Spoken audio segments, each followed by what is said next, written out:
Welcome to First Star Let's Chat, an athletic therapy podcast. I'm your host, James Gardner, certified athletic therapist, certified strength and conditioning specialist, yoga instructor, human being. This platform, for the pros, by the pros, anybody in the performance space, and beyond. Welcome here to share in the stories of professionals, experiences, journeys, learning along the way. It's a platform to connect, to network, and to be a part of a community that cares, with conversations that matter, experiences that resonate, and generate ideas, thought-provoking, organic dialogue, passionate pros. Brought to you as always by First Star Therapy, Mobility Tape, Epic, and Benchmark Athletics, in association with the Canadian Athletic Therapists Association. It's First Star Let's Chat, an athletic therapy podcast. Thanks for being here. Thank you for being a part of it.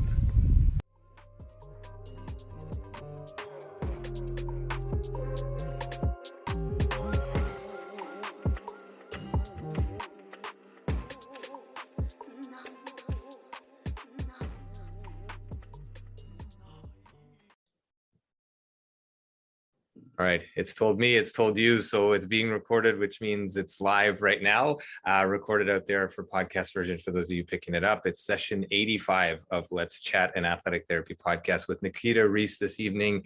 Really interesting story, passionate, enthusiastic, intelligent, driven. And I think we'll get to all of those pieces as we go through. But just a little bit of housekeeping here, as always, brought to you by First Star Therapy, Mobility Tape, Epic, Benchmark Athletics, in association with the Canadian Athletic Therapists Association. Housekeeping from the CEU standpoint, we offer CEUs through these chats from August 2020 to August 2021. Those are still available for people to register, just for those that are athletic therapists to register and start collecting CEUs. You can jam pack them into the next 2 months. As of October 4th, those are going offline and it'll be done in a different fashion. So our membership has been alerted, but if you're not aware, just be aware, and you can reach out anytime. For those that aren't part of our membership, please feel free to reach out and let us know. In other news, we're hosting a Realign Reconnect retreat September 10th to 12th. And so our details will be online through our website, through Instagram, and through those that have been. Please reach out, connect with yourself, because that's where it all begins. And that's a little bit of this story this evening. That's all the housekeeping that I'm going to do. We'll jump into what really matters, and that's our conversation with Nakita here. Nakita received her Bachelor of Applied Health Science and Athletic Therapy from Sheridan College after completing an honors Bachelor of Science in Kinesiology at the University of Waterloo. Working as a student therapist with a variety of varsity teams is what fueled her passion for athletic therapy. She's both an optimistic and enthusiastic therapist with a passion for exercise-based rehabilitation and helping others reach their best overall health and wellness, and so many things that we could jump into right away. But I think that's a really interesting take. It's a great summation of what athletic therapists can do, what you're doing, Nakita, and I'll keep going here with the bio, but I just think there's so much here that if we can share just with students coming out, with people changing avenues or paths, they're trying to find what it is they're supposed to be doing. There'll be plenty of good just in this bio alone, but certainly in the conversation to come. As a recipient of the OATA Student Scholarship for Career Promise within the profession in her second year at Sheridan College, she knew what she was meant to do after graduation. As the owner and sole athletic therapist at ATfirst Therapy, that is capital ATfirst Therapy, Nakita is both diligent in her practice and committed to the growth of the profession.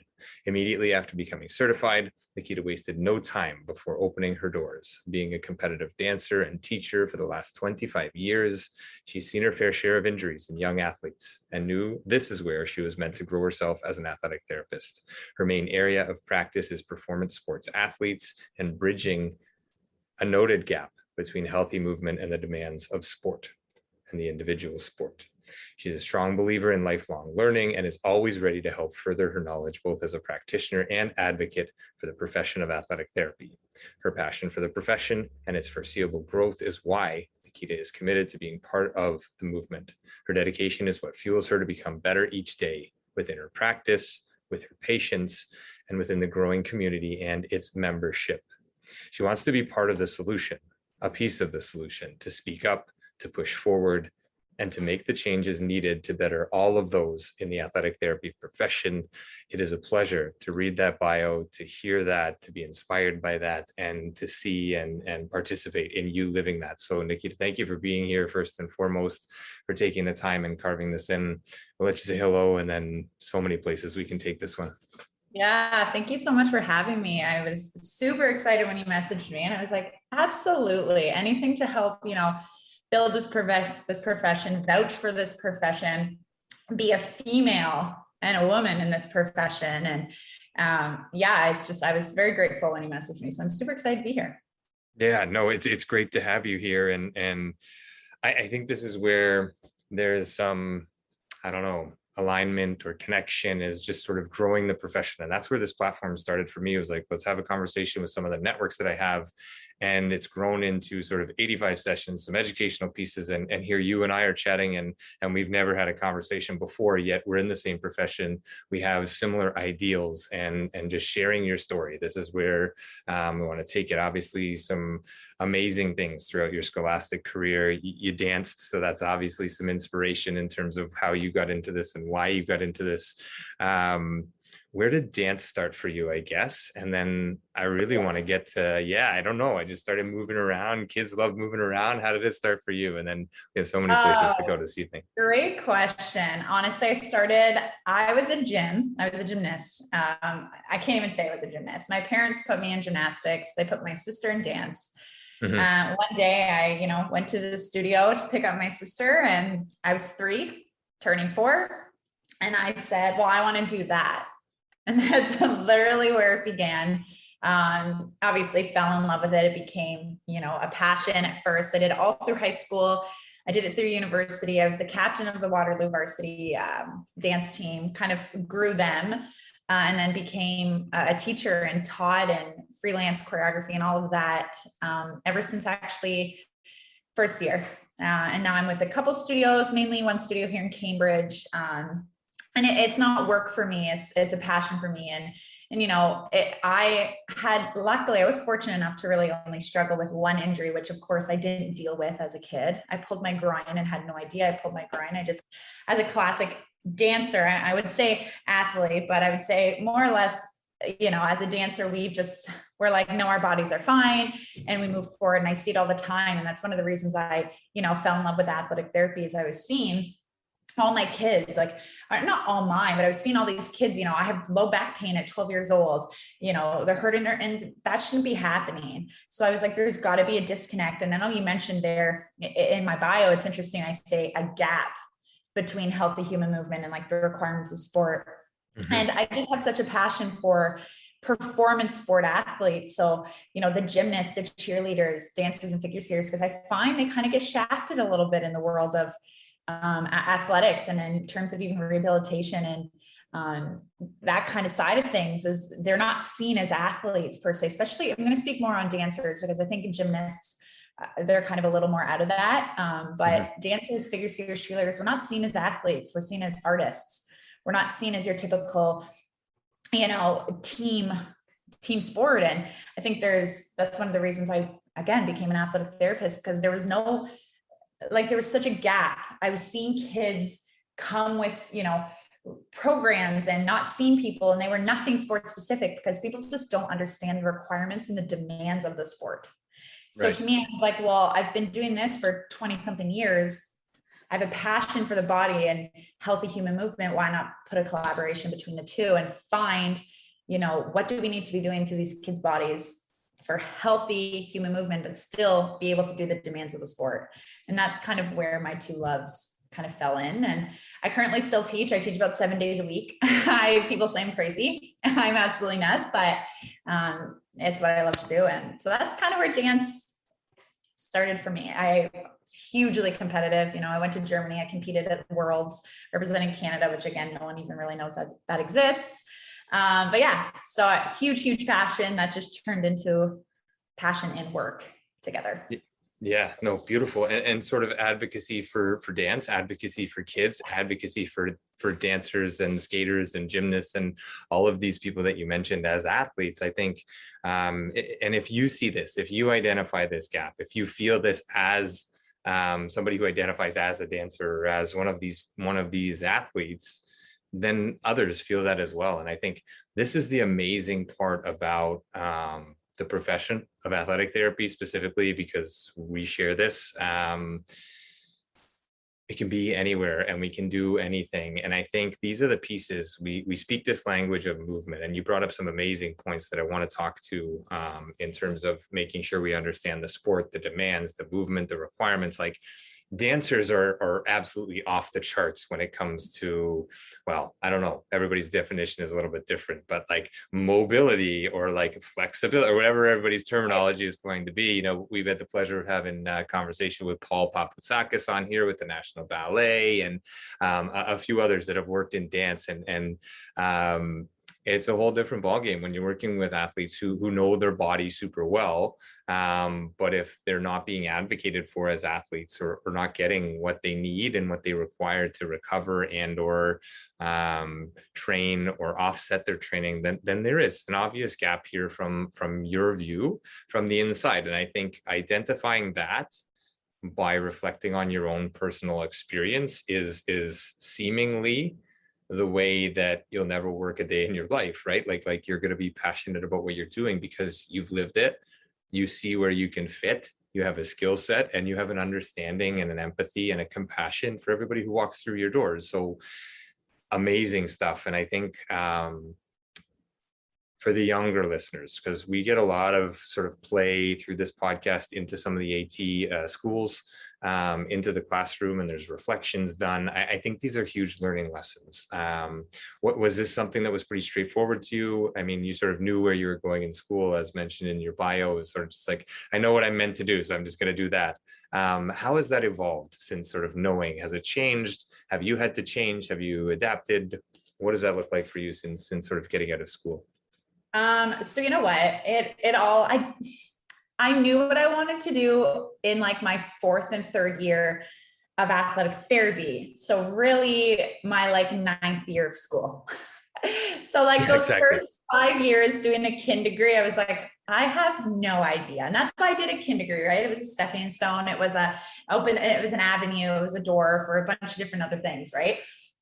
And then I started with, athletics there and working there. And I was like, I love athletic therapy. But at that point, I didn't tie the two together because I truly didn't know what athletic therapy was, which one is a totally different conversation, right? That's again, advocating for the profession, but I didn't know what athletic therapy could give me and what it would allow me to do until I kind of hit Sheridan, and I was in that 2nd and 3rd year, and I was working with the football team, and I was in the clinic, and, I was still teaching, and I was like, there's a beautiful amalgamation here of, where I'm meant to be. And I'm not meant to be on the field. There's athletic therapists that are, and I love field, don't get me wrong, but I hit that 4th year and I was like, clinic is my passion. I see these athletes that get absolutely zero attention.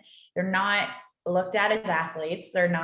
People don't understand what they need to do. Even in my, my own class, no one understood dance. I was the only one that understood what a Battement is, what an arabesque is, what your body and your hip mobility needs to actually be able to do to hit those positions to be successful in sport. And what kind of tipped me over the edge was in one of my placements in my final year in one of the clinics here, there was a dancer coming in. I wasn't treating her. It was another PTA. And she was like, oh, I have a dancer coming in. She's struggling with so on and so forth. I feel like I'm at a standstill. I don't know what positioning she's supposed to be at. I don't know what I should be doing. And that, to me, a light bulb went off when, well, then we're not going to probably be able to treat these and give rehabilitation to these athletes because you don't understand the demand of it. So then I was like, you know what, this is where I'm meant to be. I have the drive for it. I have the passion for it. So literally, it's crazy when I say this to people. I got certified. I got my email end of December. January 1st, I got a business name and business number and HSD number, and I opened my doors. Like there was no waiting. Yep. Yeah. Beautiful. Amazing. And that's not everybody's path. But when you see something like this, and I think this is where perhaps there's a differentiation, right, between working with high performance athletes. Like, anybody can work with high performance athletes, that's true. But like you said, are we actually providing what they need if we don't understand the demands of their sport, the demands of the positions they need to get to, how they maintain, what performance looks like, what they're being evaluated on, how they're going to secure a contract, whatever those things might be. And I think that might be one of the differentiating factors of working with high performance athletes. It's all well and good to work with those people and then show everybody that you're working with those people, but success and longevity resides in the fact that you understand completely who the individual is that's on the other side of the table. And I think Absolutely. Like you highlight and capture this so beautifully. And I think the more sessions that we have, the more people that are listening, the more people that come on here. These are the things. And there's nothing wrong with working with non-high performance athletes, because those become high performing athletes in their own life as well, right? So you can take the 80-year-old who needs to get active, or who has always been active, and that becomes a very high performing athlete in their own right. So targeting a population that you're comfortable with and willing to push the envelope with, and connecting the dots through your placements and your experience, and identifying those things. And we don't all identify those gaps early on, I don't think, during school. And so, but these are lessons, these are things that, like, take the internships, right? Like, take the placements, be in places that you may not think you need to be, because the conversations are going to lead you potentially to other things. So beautiful capture, amazing stuff. So how does your practice currently work in terms of, you teach dance and then you refer to open the door and step into the room next to you and do treatment? How does this work on, how does your business look in terms of, are those the same? Question. Yeah. No, great question. It's very, it's confusing. I don't keep my life in this, career very simple. I have a practice here in my home. But then I was luckily and fortunate enough to actually have a practice within the studio I teach. Beautiful. So, it's as simple as that, right? It's like, I see what's going on in the studio as well as when I'm teaching these kids. And if I'm seeing issues or anything like that, my door is right there. It's as simple kind of as that. And it's just, but a lot of what I don't see a lot of injury now actually with my dancers, which I'm so grateful for.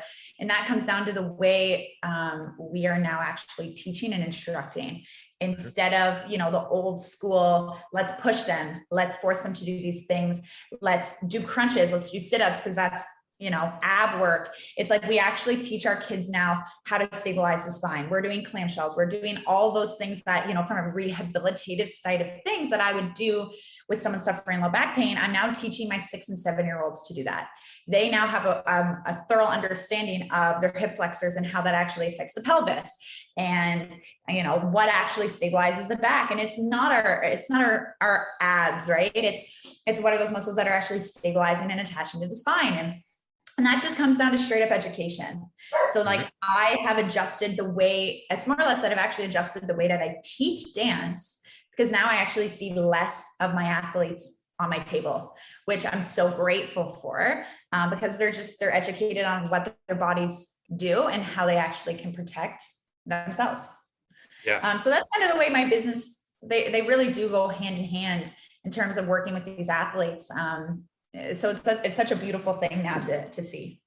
Yeah, it's you touch on so many great points that I think, again, we could go down any one of these rabbit holes, but this preempt, this is another, not necessarily a gap, but there are plenty of therapists that can make great livings being reactive. And I'm not trying to downplay that, but like responding after injury. But if you have an opportunity and it is the thing that you see and you've identified, getting ahead of it preemptively, right? When people use the term rehabilitation, whatever the case might be. But if you're building this into 6, 7, 10-year-olds, then we're making a difference where it matters most, foundationally, as they move into sort of where the volume will increase, where the mileage will add up, where all of these things happen. And I don't think that happens everywhere. So in terms of building that in, because you teach and coach and also you're a therapist, this is an easy integrative model. I have this idea, I've identified these gaps, I'm going to push in to the classroom. Like in the standard sort of academic space of education, this is like a push-in model, right? You take something from over here and you push it in, or you take English and build it into science and geography class to make some spillover. Do you work with other professionals? Do you refer out? Do you have other dance instructors or coaches with you in your practice? And the reason that I ask is because if you do, then we have a good conversation here. If you don't, what would you consider to be important to get quote unquote buy-in from another dance studio or another organization that's not doing these preemptive things? So the two-sided question. First off, what does your referral network look like, I guess, is where we could start. Referral as in, I'm like, if it's out of my scope referral. Sure. Like you're not utilizing your time with something that either is outside of your scope or you're not comfortable with. You're going to refer off to another professional. Do you have those people readily available in the dance world, or are those sort of, how does that work for you? It's funny in the dance world. I get told, chiros, doctors, I've heard it from moms and, patients saying every other professional hates dance. They recommend you never put your child in it. So in terms of referral, the only referrals I kind of have are people that I've actually dealt with myself as an athlete. But and again, this isn't me coming from like I guess I don't want to say cocky place, but I feel unless I don't feel I need to refer out unless it's something completely out of scope, because I am RMT. Well, I'm close to RMT as well. And I find in terms of working with athletes and working with dancers necessarily, more or less, it's a lot of, fascial work and mobility work, which my hands can do and my profession can do. Yeah, no, listen, if you're the expert in the field, why would you refer out? I think that makes sense. Like everybody should be referring to you who's working with dancers. So another great, sort of sidebar plug, whatever we're going to call it. I don't think that's cocky. I don't think that's arrogant in the slightest. I spent a lot of time working with throwers, specifically in baseball, and to send somebody who's never worked with baseball players, oh yeah, you just take a ball and throw it and you throw it really hard. And so here's the rotator cuff exercise. Like just do this 90-degree thing and this other 90-degree thing and you'll be better. Not serving a purpose, right? No, right. Exactly. And, it's kind of gotten to the point now, which is nice. Dance is a big world, but it's also a very small world. And it's now I have actual studio directors and people reaching out to me saying, I just did this 2 weeks ago. I want you to come in and, teach acro, but I also want to put aside a half an hour to do injury preventative work. Yeah. So now people are seeing, which is so great. People are seeing like, oh, you're an athletic therapist, but you're also a dancer. Wow. Let's teach our athletes that. So in terms of even like what I do outwards now into other studios, because I know you kind of mentioned like other areas in, I guess, the dance world. I would say I'm the expert. There is no other dance teacher out there that I know of in this region, at least, that, is a physio, is an RMT, is a chiro, because they own a dance studio. That's what they did for a living. And there's nothing wrong with that. Or they teach dance for a living. Right. Whereas, so in terms of that, I've kind of become the expert in this region that has an amalgamation of the two. So I could have referred a lot of kids from outside studios actually to me now. Yeah. As well. Yeah, no, beautiful. And perhaps there's a bit of a coalition with people that are listening here in different regions where, in this dance space, because it's a well-respected athletic pursuit, in my opinion, and obviously in your opinion, and in those that are in those circles. And I think perhaps there is an opportunity. And just as you're speaking, and as I go back in time and sort of ask you that way too wordy two-part question, the next piece is like, I look at this model that you have in place and I see this as game changing, not just in dance. Like if we step back and say, okay, like football or tennis or whatever, this model works in dance because dance and you're a therapist. So if you have coaches that know the sport and you're the therapist, this seems like a no-brainer to me that we would take time to build in off ice time to spend on preventive or preventative, or the word that I tend to lean on is like deterrent type movements, or like injury deterrence, right? Spending time at the front end to save the back end, so to speak. Is this like, have you spoken to many therapists that are doing this in their world?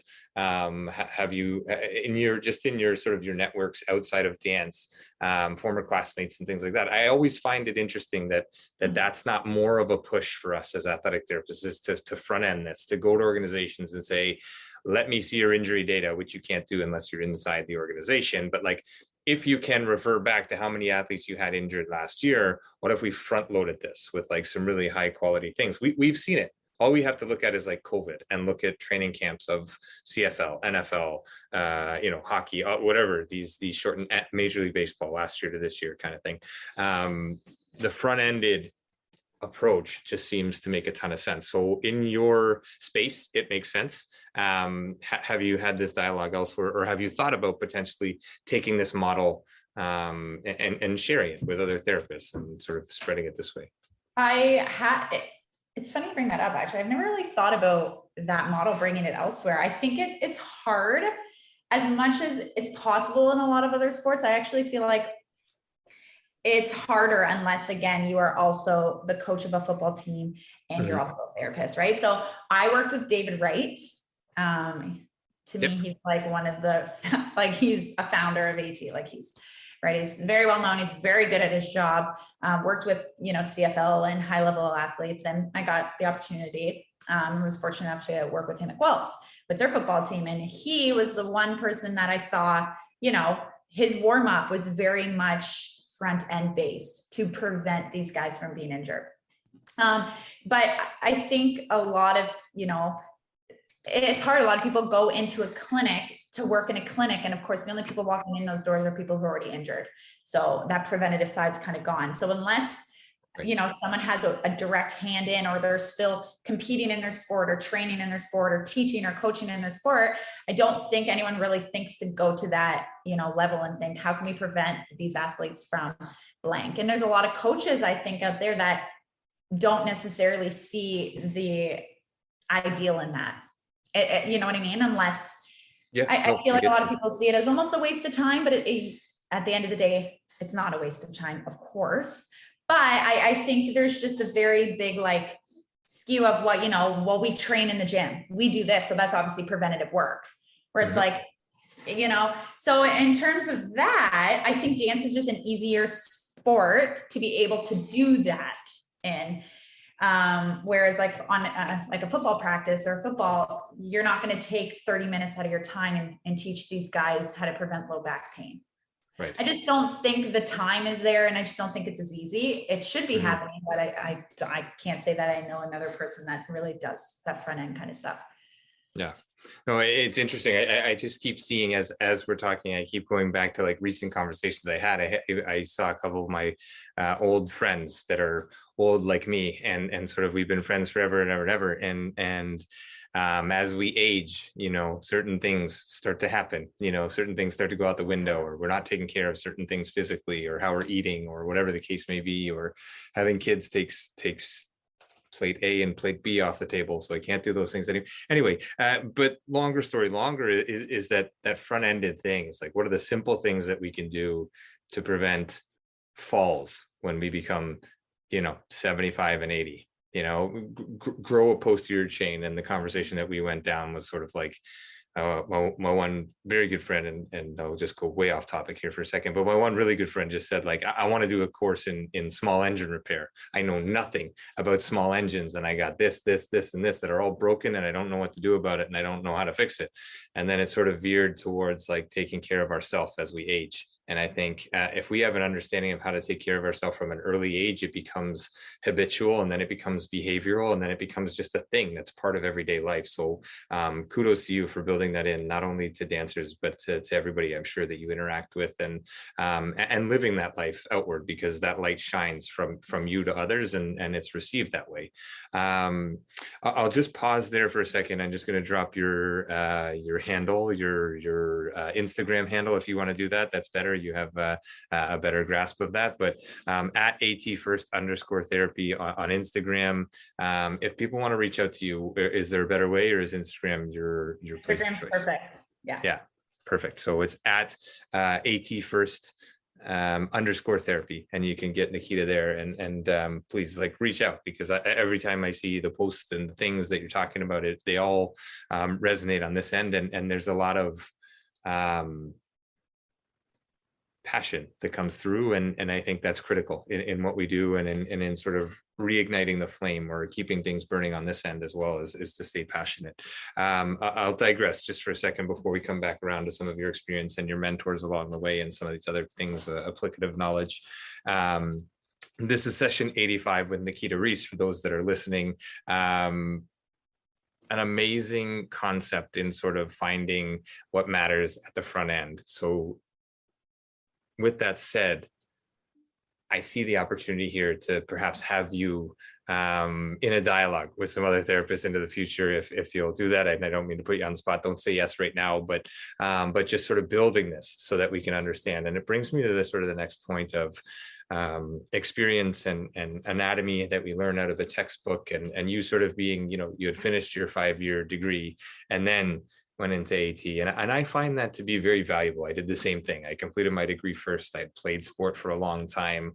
And then, but again, our experiences are our own. However, being a little bit more mature and capturing a little bit more age-wise, at least mature, not mentality on my side, at least. But the 2D anatomy that we learn out of textbooks and these kinds of things versus the lived experience in clinics, being in clinics, and then applying that, right? Like, how did you begin to understand, or can you put a finger on it, or just sort of just take your time, but that foundational knowledge blending into that experience and getting hands-on and being really good at what you do? Did it take some mentors along the way? Were there ever, I remember this one time, this one thing that somebody said, and anything like that sort of guided you, or have you just sort of come to it naturally through your experience as an athlete, and then as a therapist, and then as both? Honestly, I think kind of a mix. So a big mentor of mine I'm going to go back to David Wright, huge mentor. I learned a lot. I learned just a lot. I don't even know how to dive into that further. He's just a phenomenal athletic therapist, and super intelligent. But I think for me, I just dove in. And I think that's where I learned it the most. I just dove in with the sharks and was like, I'm either going to sink or I'm going to swim. But I'm the type of person that I just figured it out. So I took my base knowledge, and of course you're going to make mistakes. And of course you're not going to get everything right. And, you're going to learn to be like, let's try that. Let's try this. But I think it all comes down to, you just have to get your hands on people, right? Like anatomy and textbook will only take you so far. So to me, it was just, I'm grateful. Like, as much as people are always like, now you don't have someone to ask questions to or look up to. Like, if I were to just jumped into a clinic as an athletic therapist, there's nothing wrong with that. You have you have other people to look up to, you have other people to bounce ideas off of. Yep. But for me, I found just diving right in is where I was forced to be good at what I do. There wasn't a chance of diddle daddle and this didn't work for me, so let's try this therapist. And it was like, if your doors are going to stay open, you're going to figure it out, and you have to figure it out. And to me, I was okay with that. Some people will not be okay with that. And that's, personality wise as well. But for me, I think, David Wright was a big, big impact. And the reason that I did dive right in was him, because he, from the get-go, was like, you are well more advanced than I ever was at your age, or even in the third year. He's like, when I was telling him I want to open my own business, I think I want to open my own practice, he was like, don't go to a clinic, just do it. He's like, you have the knowledge, you have the experience, you're good at what you do it. And a lot of that did come from working with him for 6 to 7 months of just confidence and trusting myself, and, seeing the progress I could take an athlete, a football player, from here to here, and, him not really having to have any impact on that. He was just, so I would say he's a big, big person that kind of guided me in multiple different directions, but also gave me the confidence to trust myself and the abilities that I had. And and then just diving right in. Yeah, all great points. And it's interesting because we talk to this, and I talk to this, at least, perhaps it's again, my biases, but working in two now of the eight institutions across Canada with the athletic therapy programs, and going through one of them as well. There's sort of three jobs, in school that we think about, and just having come from the fourth year students that shared in this year, and those three jobs are like, pro sports, open your own clinic, or take the person at the front of the room's job, right? Like take your professor's job. And those are sort of the three main areas that we can, at least most can see, unless they have this vision of I've identified gaps. I can see things. I can see where I fit. I can see my skill set and blending in as you've done. I love that, like sort of just diving in. What about the business side for you? How difficult was that in terms of navigating that? We don't have too many business classes. If you got a friend or somebody in your family that can teach you a few things along the way, but are you still adjusting with that? And what does that feel like? Because that's a big, scary piece for a lot of us, myself included, as we navigate away from salaried jobs with guaranteed clientele because you're with a roster or a school or whatever the case may be. So the business side, how's that, and how are you navigating that side? Honestly, it was scary at first, but I was lucky. Like my fiance, he has his own business. My grandparent my granddad ran his own business, and my mom worked, the back end admin side of things. So I did have a lot of people in terms of like when it came to taxes and like understanding that and like in that side of things. But again, they didn't understand the therapeutic side of things. And, opening a clinic-based practice is very different than a regular old business, I think. Right. But again, you learn as you go. Like you're never going to know everything, and there's never going to be a good time to do something, right? I love this. There's never going to be a good time to do something. And if, I'm not ready yet, you keep putting it off, then you're just never going to be ready. So to me, it's like, let's just do it. YouTube is fantastic. Google is great, right? Like I learned enough to be able to open my doors. And then the rest just came with trial and error. Really, it just came with trial and error. But I was lucky enough to just have a few people in my corner that were like, no, this is how you do that. That's what that means, and the rest, I'm still figuring it out. It's running a business can be crazy but I'm by myself. So at the end of the day, it's just, I'm not running other people. So I don't find it super difficult, and I'm probably making mistakes, but that's okay. I'm learning and I'm growing. And, I was listening to, it's funny you said salary and all that. I was listening to a podcast the other day, and I was like, why didn't I learn any of this in high school? I'm like, why did I not learn taxes? Why did I not learn how to budget? I didn't learn how to save for a house. Like you don't learn anything. And that podcast, I've been saying that for years. I'm like, I just don't understand why this wasn't a topic.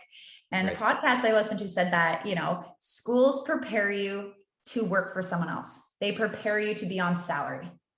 And I was like, like grade 10 civics and careers class. They teach you how to write a resume, a cover letter. They teach you, how to do an interview. They don't teach you how to open your own business, because the government doesn't want you to own your own business. Because when you're in a salary, you're in a cap. Right. So to me, I'm like, there's such an issue with that. And that's a whole other conversation. But, it's people who are just willing to, again, dive right in, just figure it out, because it's so worth it. Right. So business side's totally still figuring it out. Scary, but it shouldn't deter anyone away from doing something that they love. Right. At the end of the day. Yeah, no, beautiful. And I think all the good points, the curriculum here in high schools is changing. I think we've identified some things through COVID as well to adjust some pieces, and mortgages and taxes and things like that, I think are being built in now, because enough people have been either forced or chosen to walk away from big business or big corporation and do things on their own. So, but I love those points. And actually, just before you said them, I'm like just constantly writing notes here. How do I stay one step ahead here? But there is no perfect time. There is no perfect place. If you're growing with it all, you're where you're supposed to be. And I think those are the lessons that are self-soothing, but also reality, because in working for somebody else, you end up embracing that environment, and you end up becoming a part of that environment, and you get sort of, good, bad, or other. I mean, it could be anywhere in between, or it could be the best experience ever, but you get drawn into that energy, you get drawn into what's happening there, that you either can or can't make change. And again, that can be positive or the opposite.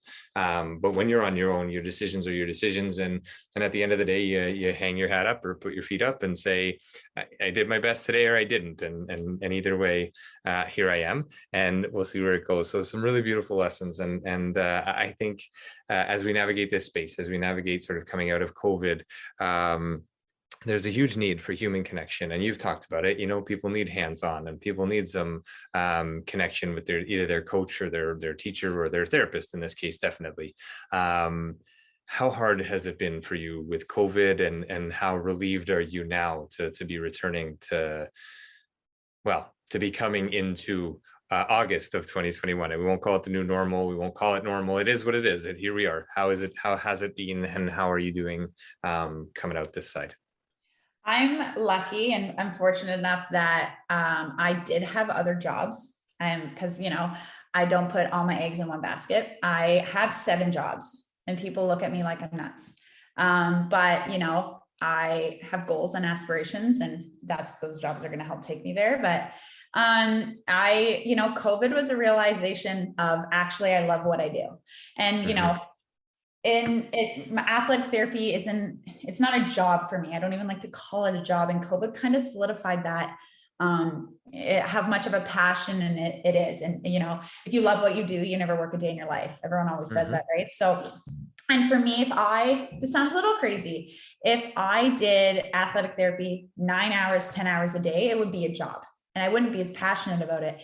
But the fact that I was able to take actually a step back from it, do some other things, made me go, you know what, I do love this, but do I want to do this 12 hours a day? No, because I'm going to go in and I'm not going to give 150%, because it's just like, it's another thing. It's another But the patients that I do have, I'm walking in fresh faced. I'm walking in thinking, I absolutely love what I do, and my goal is to do this. And I feel like, it sounds a little crazy, but I'm a personal trainer as well. So it's all health and wellness around, and, helping people and their health and their wellness and their physical health and their mental health, but it's not all saturated in one thing. It's a bunch of different things, which makes me, fall in love with athletic therapy even more. So COVID made me realize that, but I was okay. I was financially, physically, mentally okay. And I'm so thankful that I can open my doors again, because now my clients are like, thank the Lord that I'm actually able to come see you. But yeah, it was really eye-opening. It was very eye-opening. And, it made me realize that you also can't rely, again, this is maybe a little off topic, but people say it all the time, and you can't rely on one stream of income. You can't, right? So no, I was okay, actually. Yeah, good.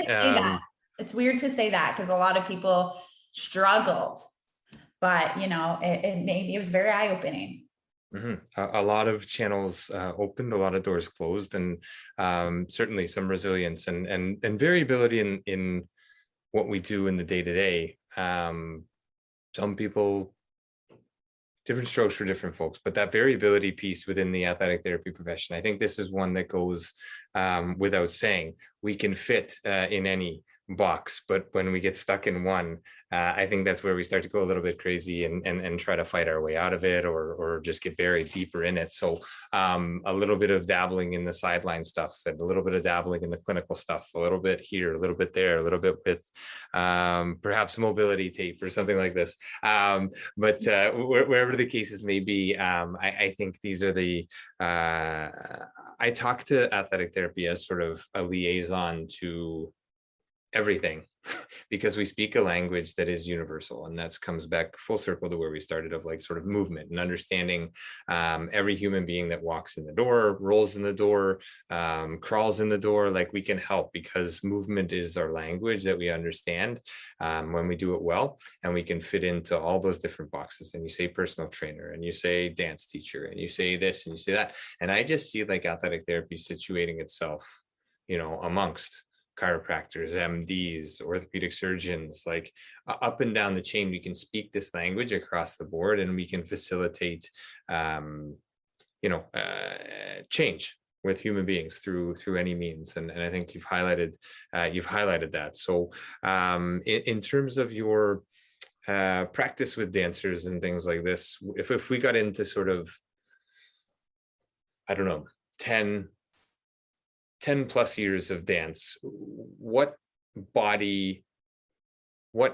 consistent issues, if we hadn't been if we hadn't had somebody like you at the front end sort of coaching things through, what are the typical things that you see with either dancers coming from other places or people that you haven't had sort of a long working relationship with? Are there standard things that tend to break down? Is it typically sort of low back and hip or ankle, or what are those areas of the body, and what do you attribute that to? Knees. So a lot of jumpers knee, a lot of PFPS, which, you know what, I don't even know if it's preventable, but it's also, no, I don't want to say preventable. Oh my goodness. Preventable. We get you. Preventable. Like words. But yeah, a lot of knees, a lot of hip, low back if you're an acro dancer, right? If you're in that extension, that lumbar extension for great amounts of time, right. High lordotic extension, but definitely I see a lot of knees, and a lot of when the growth happens, right? When the hips start to adjust and our bodies, like younger kids when they're going to puberty and they don't necessarily understand what's happening to their body and they're still going through these crazy demands of sport. Now we're setting ourselves up for failure. Now we're setting ourselves up for that knee injury because, our hips are uneven and our glutes aren't stabilizing and our glutes aren't even working. And then that goes into the low back pain. So, I find when I really look at my senior dancers and ones who have graduated, I look at, are they actually suffering from injury? What's going on now? Did I do my job? Right? As a dance teacher, but also, as a therapist coming in. And you know what? A lot of the dancers I see aren't suffering from that stuff anymore. But, if, someone who necessarily, like you said, isn't getting trained to that level and, that rehabilitative or that preventative side, that's what I think you primarily see would be hip, low back, and definitely knee. Mm-hmm.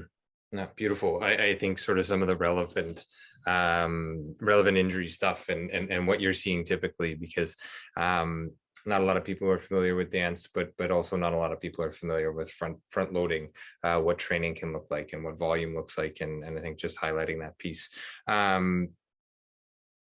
The piece on advocating for athletic therapy, I think just flows naturally. I don't think we need to stomp our feet and stand at the top of a tower and yell about it. I think showcasing the things that you're doing and connecting other therapists to you, and my bias is to have non-confrontational dialogue. It's to have the opportunity to connect, the opportunity to support one another regardless of title in the space.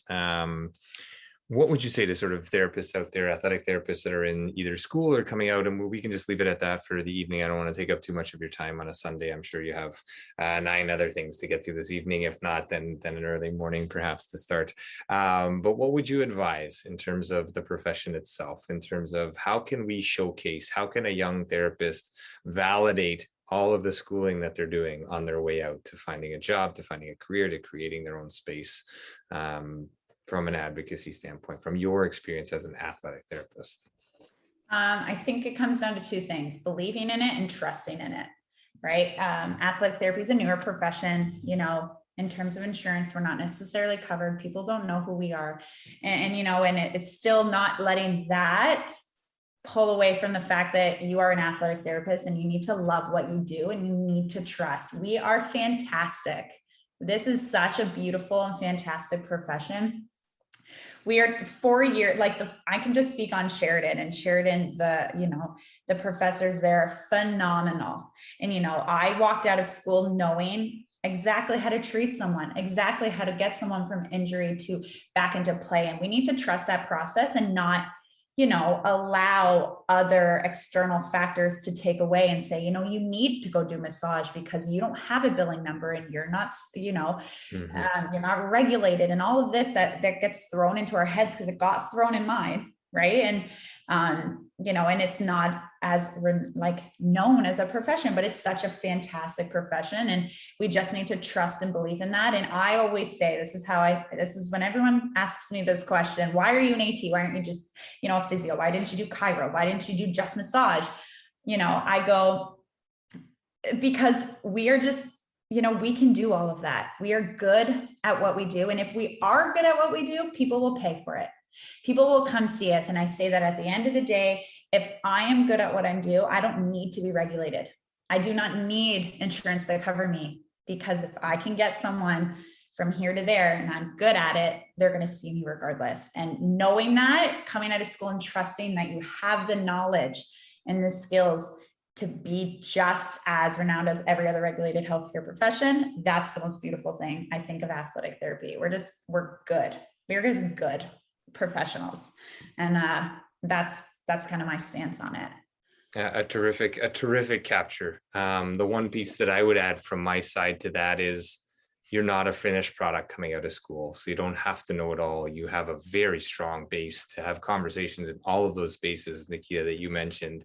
But you're never a finished product until you're under the ground. So keep learning, keep living, keep finding conversation that matters, keep finding advocacy within the profession, find the things that resonate, find the people that resonate. And I hope you're listening to these conversations, because they go such a long way. And Nakita, thank you so much for your time this evening. I see I've written down numerous places that I hope to have you involved into the future as well, with some other pieces moving forward with some educational sessions. This has been session 85. Nakita Rees, certified athletic therapist, champion in the dance space, ATfirst Therapy, or ATfirst Therapy, @first_therapy on Instagram. Reach out, connect.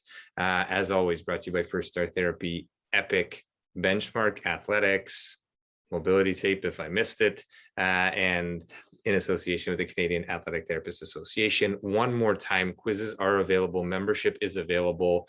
0.4 CEUs every single session that has a quiz. And you can go back in time to August 2020, all the way through to August, to our first session in August here in 2021, to collect those CEUs through membership. Shameless self-promotion, but in my opinion, pretty straightforward. You get to listen to awesome people, answer some simple questions, and collect CEUs, all within our space, the athletic therapy space. Thank you so much, Nakita. I'll let you say goodnight to close this thing out, but everybody for being here, much appreciated. Tell somebody, share it with somebody, challenge somebody to listen to these podcasts, because this one hits home on so many levels. Thank you so much. And please close it out. Oh, thank you so much. Yeah. If anyone's, the way I kind of want to end it is, if you're thinking about it and you're not sure, because again, no profession, just do it, believe in it, love it, have the passion for it, and you can take AT wherever you want to take it. So thank you so much for having me. Thank you for being here. Good night, everybody.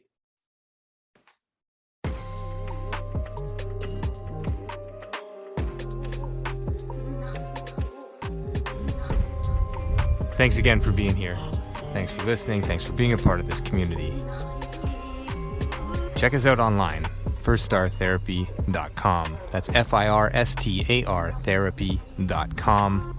Or email us with feedback, consult@firststartherapy.com, CONSULT@firststartherapy.com, on Instagram @firststar.therapy, and our podcast host @letschat.at. This is First Star Let's Chat, an athletic therapy podcast.